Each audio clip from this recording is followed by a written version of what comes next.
En el capítulo 9 de Amós, versículos 14 y 15, vemos la tercera profecía que se cumplió en el siglo XX y que nos habla qué tan cerca nos encontramos del fin de nuestra historia. Dice Amós 9, 14 y 15: y traeré del cautiverio a mi pueblo Israel. Y edificarán ellos las ciudades asoladas, las habitarán, plantarán viñas, beberán el vino de ellas, harán huertos y comerán el fruto de ellos. Pues los plantaré sobre su tierra y nunca más serán arrancados de su tierra que yo les di, ha dicho Jehová, Dios tuyo. Cuando el último de los emperadores rusos, el último zar de Rusia, le preguntó a un misionero cristiano: a ver, deme usted una prueba de que Dios existe. El misionero, sin titubear un solo segundo, le contestó: el pueblo judío. Realmente los judíos, santos de Dios, han sido la única civilización, y si hay historiadores en esta mañana que nos acompañan, sociólogos o antropólogos o arqueólogos, les sugiero que busquen en la historia si ha existido alguna otra civilización semejante a los judíos, que después de 2500 años que fueron sacados de su territorio en el año 586 antes de Jesucristo, y habiendo sido dispersados por todo el mundo, permanecieron durante más de 2500 años con la esperanza de regresar algún día a su tierra, Israel. Les voy a dar un ejemplo. Cuando nuestros paisanos, los mexicanos, se vienen a Estados Unidos, muchos de ustedes vienen de México, de Centroamérica, al llegar aquí a Estados Unidos, ustedes se encuentran con una civilización, una cultura diferente, costumbres diferentes. ¿Y qué es lo primero que hacemos al llegar a este país? Nos dejamos absorber. Te pones tu cachucha como los gringos, ¿verdad?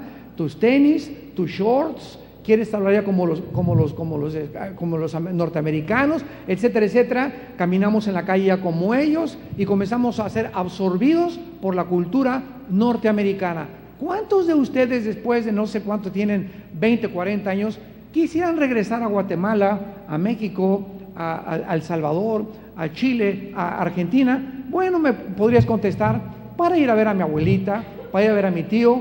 Pero ¿cuántos de ustedes, después de abrirse camino, de haber estudiado y de haber sido absorbidos por esta cultura, tienen ganas de regresar después de 2500 años? Hagan de cuenta que nos hubieran sacado los mexicanos. Yo soy de México, a todos somos, ahorita somos 115 millones, 120 millones de mexicanos en la República Mexicana. Que nos sacaran a los 120 millones y nos aventaran en el mundo entero por más de, vamos a dejarlo, por 30 años.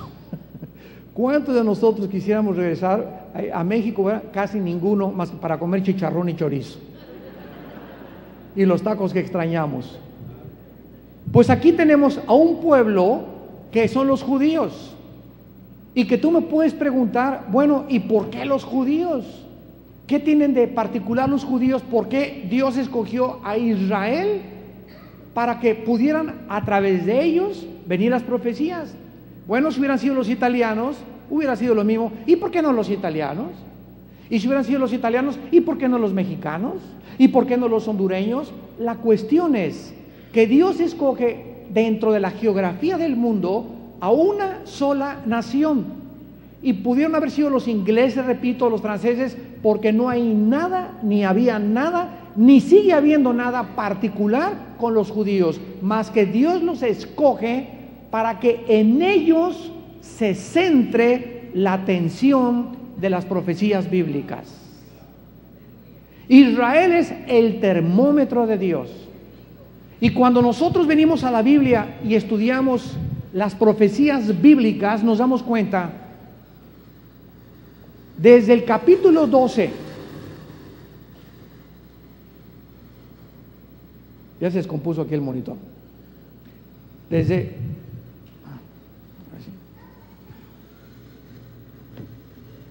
el capítulo 12 del Génesis hasta el Apocalipsis, es el pueblo de Israel el que ocupa el centro de la Biblia. Jesús se lo dijo a la mujer samaritana: la salvación viene de los judíos.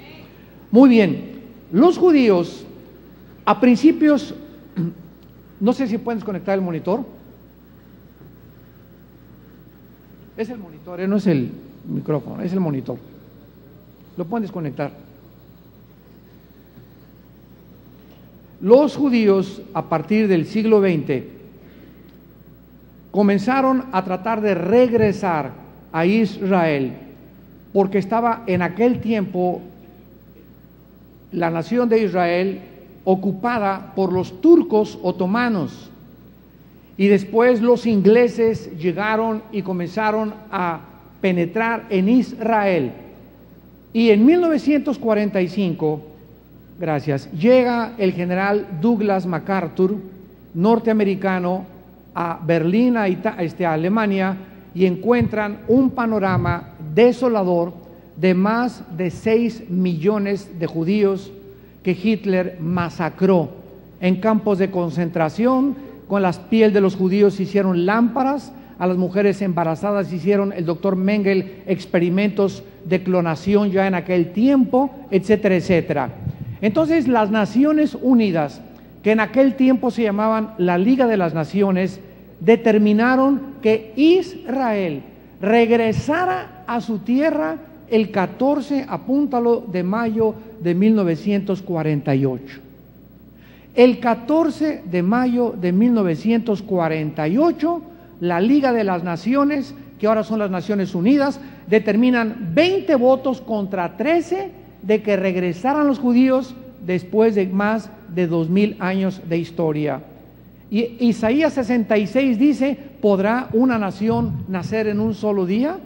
Pues la única nación, la única civilización, la única cultura, la única lengua, el único pueblo que ha podido resurgir de las arenas del desierto, porque los egipcios desaparecieron, los babilonios desaparecieron, los griegos desaparecieron, el imperio romano desapareció. Los únicos que han podido sobrevivir a través de toda la historia han sido la nación de Israel.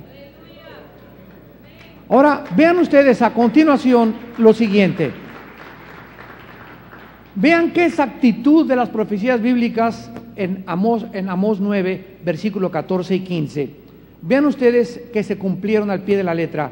Aquí hay 3 profecías exactas. Número 1, traeré del cautiverio a mi pueblo Israel. Esto se cumplió, apúntalo ahí en tu Biblia, 14 de mayo de 1948.